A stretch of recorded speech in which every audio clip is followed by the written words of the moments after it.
Good afternoon, everyone. I think,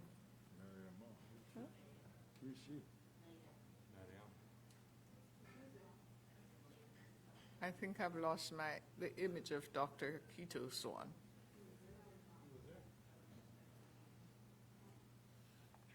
Yes, I am. Good afternoon, Dr. Swan. You're Good still afternoon. on your affirmation. I've been saying you're still on your oath, but you did not take an oath. You affirmed. And certainly that means the same thing. You've affirmed to tell the truth. So you're still on your affirmation. And now I'll call on Commissioner Mrs. Binns, Maxine Binns, to do her cross-examination. Go ahead, please, Mrs. Binns. Good afternoon. Good afternoon. Good afternoon, Dr. Swan. I'm going to refer to the slide SD18A,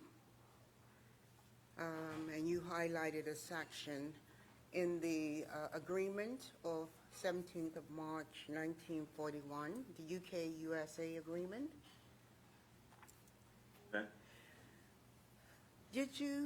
Okay. Did the use of the baselands end, in your opinion, with the termination of that agreement? As worded, is there a possibility that should the U.S. be at war in the future, they could return to Bermuda, and in particular, St. David's Island? You have it highlighted, and if you can scroll down for the rest of it. I'm going to pull up, you said SD? SD18A, yes. Article 18A. 2. Article 2. Yes. Yes, ma'am. In Okay. reading that. And your question was Yes. the possibility of yes, return? Absolutely. If on the reading of that, do you understand that it's been left open that should the U.S. be at war at any time, that they could return to Bermuda, and in particular to St. David's Island? That's an interesting question. I thought it was in the context of the 99 years. I would be curious as to see was there any arrangements made when the base was actually closed in context of this initial agreement? I'm not sure. I see on page 21, the highlighted section, is that what you were referring to? Mm-hmm. Okay. Because it says it's subject to Clause 4, and it says, and whereas it is desired that this agreement shall be fulfilled in a spirit of good neighborliness between the government of the UK and the government of the United States, and that details of its practical application shall be arranged by friendly cooperation.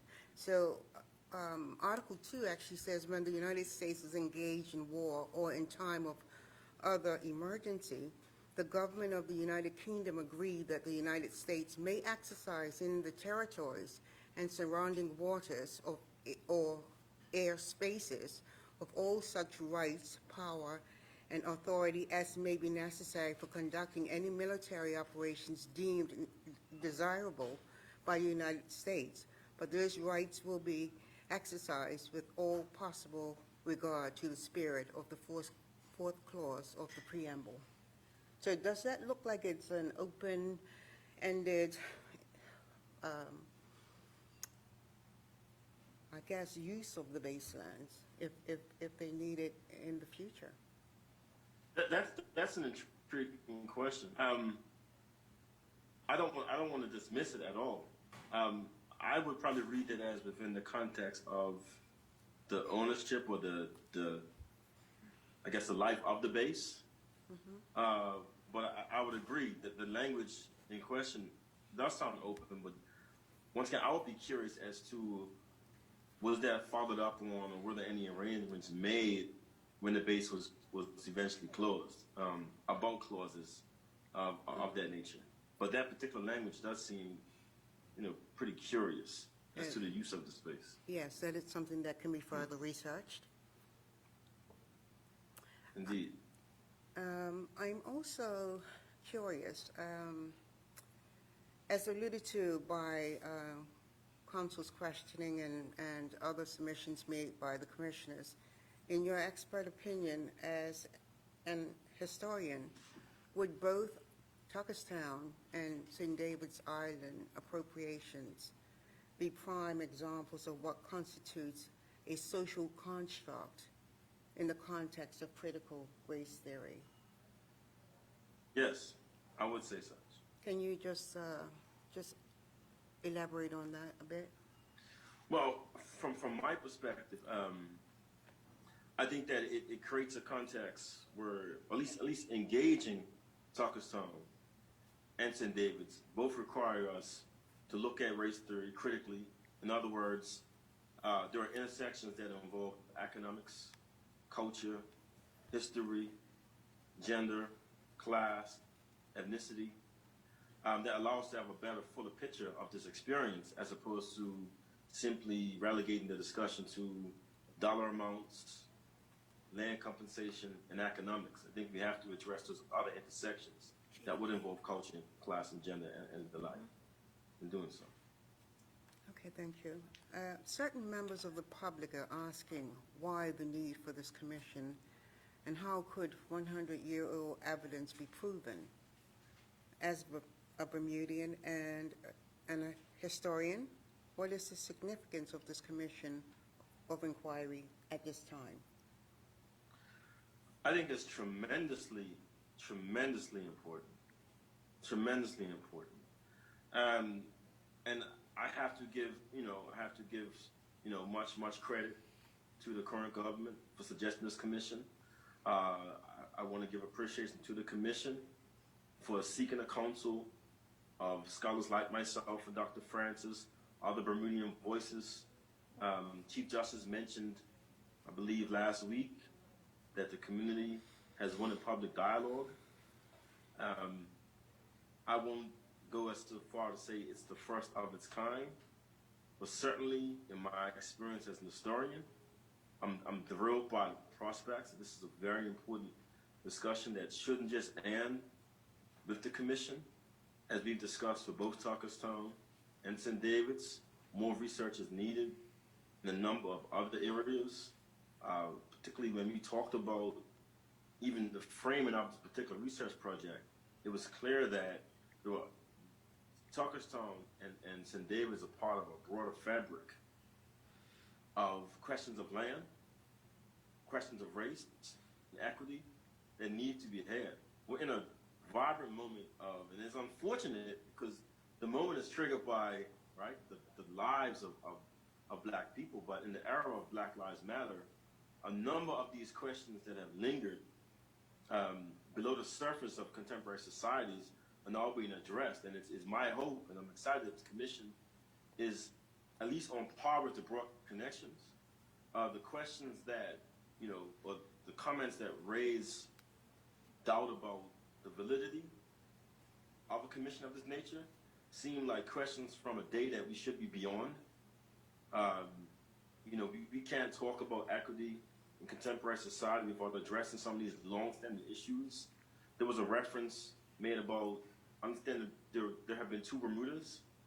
I think there's a lot of legitimacy to that, and I think it's exceptional. Now, as an historian, is it the only work that needs to be done? No, but I think certainly for Bermuda and the people of Bermuda to be able to look into these critical issues that have affected the majority of islanders for several decades, it's commendable.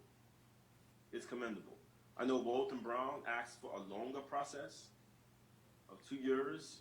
We could debate about the power of the commission, the duration, the themes, but I think, generally speaking, I think this has been a critical service to the island of Bermuda, and I'm thrilled to be a part of it as a Bermuda historian, to have been a part of this, what I think is an historic moment for the island. Thank you, Dr. Swan. We're happy that you were able to participate in this process. Thank you. And the commission members, you all must be thanked and congratulated for your work and your patience over several months. So thank you as well for your questions and your energy. It's much appreciated. Thank you, Dr. Swan. Thank you. Thank you, Mrs. Spence. And now we'll have Council Mulligan do a readdress. Thank you. I don't have much arising from those questions that were well put by the commission members, but I did want to follow up on something first that Mrs. Forth and Mrs. Milligan-White both raised, and that was the idea of home as castle or being put into temporary lodgings and what impact that would have. We have another witness coming this afternoon, Mrs. Lister, who has prepared a report, Memories Lost in the Triangle, an exploration of Bermuda's social conditioning through racial amnesia. And in that report, I want to just quote from what she has said and ask for your comments on it, whether you agree or disagree, along the lines of the importance of home, of having a home. And she has said at page 28 of her report, based on her anthropological review, that housing, its location, and quality have a significant impact on a person's life trajectory. Therefore, to be confined to an impoverished, racially segregated neighborhood is likely to increase a person's chances to have adverse interactions with the criminal justice system based on diminished educational opportunities and limited employment prospects. So I'd ask you to comment on that statement, particularly as it relates to St. David's and the future educational opportunities, employment prospects, the life trajectory of the people that were relocated. That's a great point. I would agree, generally speaking, as well. I think we haven't, as a community, haven't talked enough about the disruption of the case of St. David's. Once again, you know, this research project, for someone like myself who is a scholar of Bermudan history, there were several things that I learned in this research project that should now be public knowledge. We've been hesitant, or not simply hesitant, to discuss these issues, but the Bermuda's white power structure invested in these narratives not being told. There's been significant investure. So the commission's work is part of a response to this investure. St. David Islanders, as I'm sure you know would speak about, would be they're moved from the communities, but they still are part of the social fabric of Bermuda, which continues to be discriminatory. And we should, in thinking of that, we should be also engaged in the fact that, once again, Bermuda is a non-motor vehicle society. And to now see large trucks, maybe tanks, ships, planes, now practically, come down to this community, affecting the ecology, the environment, this must have been dramatic. Tommy Fox's nephew, I believe War Baby was his nephew, speaks about how he never recovers. He refused to even, and maybe this is somewhat colloquial, but even look towards the area. He never returned to lands that were taken from him. He dies the next year, and there's this tension around what happens next. Because it's clear the financial investment in the baselands. It's clear. But to a point that was raised by the commission, some of these lands aren't even used. While I was doing research for my book on Black Power in Bermuda, there was some discussion around the elections in the 1960s where the baselands were issued, the PLP government was raising, and it was decided to minimize the fact that the U.S. military was only using some 10% of the land that had been taken during this moment. But they felt that it was important to downplay this issue because the upcoming election was and the PLP actually made a visit to the baselands. They were taken to, they were only given a cursory examination of the baseland. So the point is that there's been some investor in denying narratives of this nature. But what I do want to also stress is that in these discussions, we must also draw attention to the tremendous resilience shown by St. David Islanders and residents of Tucker's Town that had to endure this trauma. There must be some, for me, that's even as a scholar of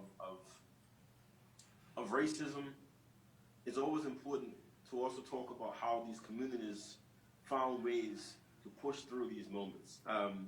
So my hope would be, I know the commission has asked community members to come forth and testify and speak about their experiences, but we need more of that. This discussion needs to be part of the daily communal fabric of the island. There's been a lot of resurgence of St. David Islanders, particularly with Pequot Nation members and other indigenous members from the United States coming to St. David's and rebuilding those relationships. This needs to be more of the discourse of the island because it's critical. It's insurmountably critical if we're trying to find new ways forward. So I would, in a short end, or maybe that was a elongated way of saying I do agree with the sentiment expressed by. Thank you. I wonder if, just in response to questions asked by Mr. Stubble about the values, the actual awards that were paid out, if we could have SD 120 up? Don't think we've looked at this together yet.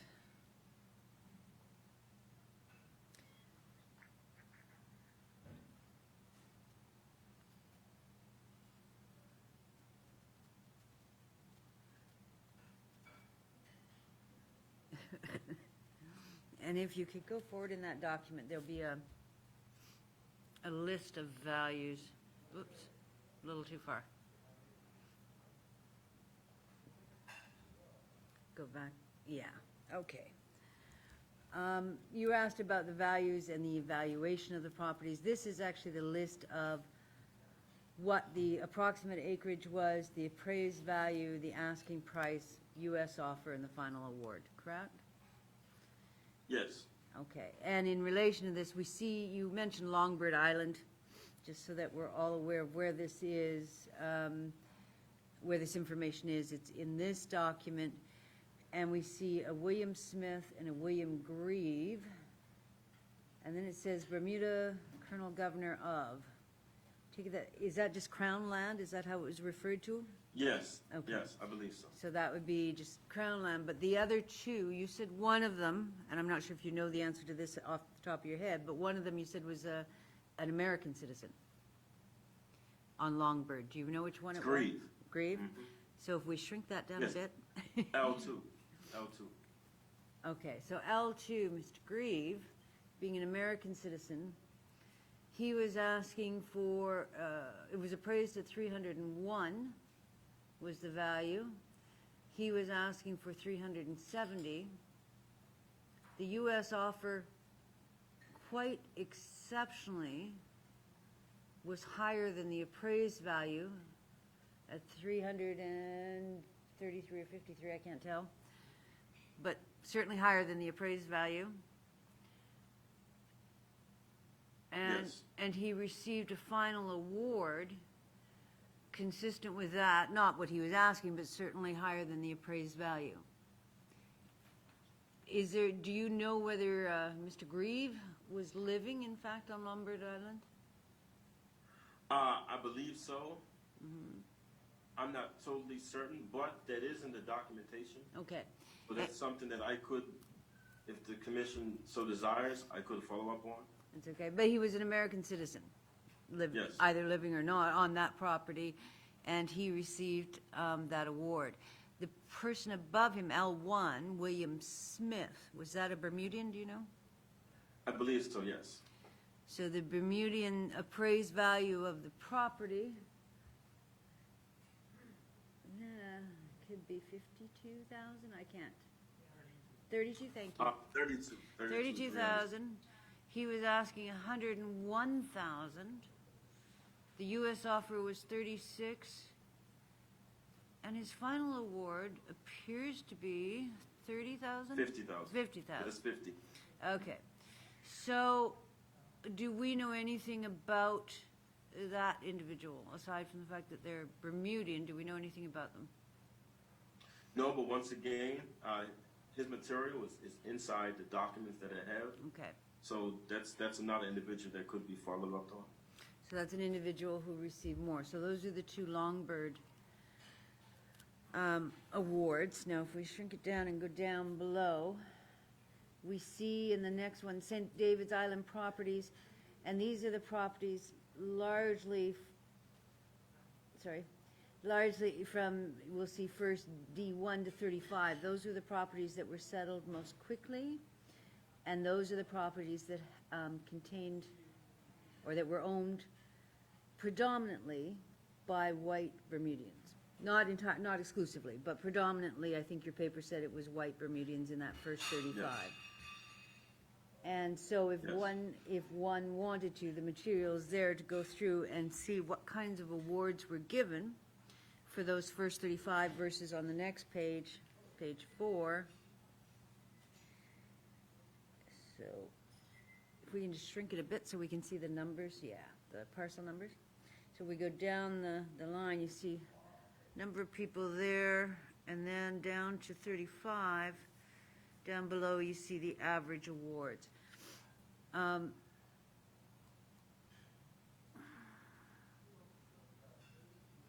So one could do a comparison based on acreage, but would you agree that the different valuation, the different payouts seem to be based on someone's assessment of the value of the buildings and any crops that may have existed? It wasn't Yes. so much on the acreage itself. There seemed to be a standard rate for per acre. Well, there's a standard rate for per acre, but then, yes, there are other factors. Yeah. Is it on the waterfront, the buildings, as you mentioned, crops? Yes. Okay. All right. So that appears, what's in that document, SD 120, appears to be a complete listing of at least one of the appraised values, because most of them have more than one, and the U.S. offer and the final payout.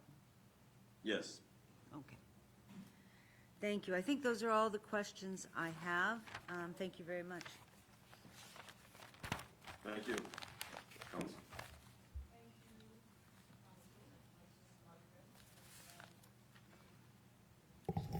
Thank you, Ms. Mulligan, and thank you, Dr. Kito-san. I am sure that and commissioners are thankful to you for answering the questions, promptly and frankly. And the Bermuda public, I'm sure, is happy to have heard your perspective on the matter. We may need you again, but we'll give you some forewarning, just in the event any of the other individuals who appear before us need to ask some questions. But now we are going to adjourn, and we'll take a 15-minute break so that our next witness can have time to put herself together. And thank you again.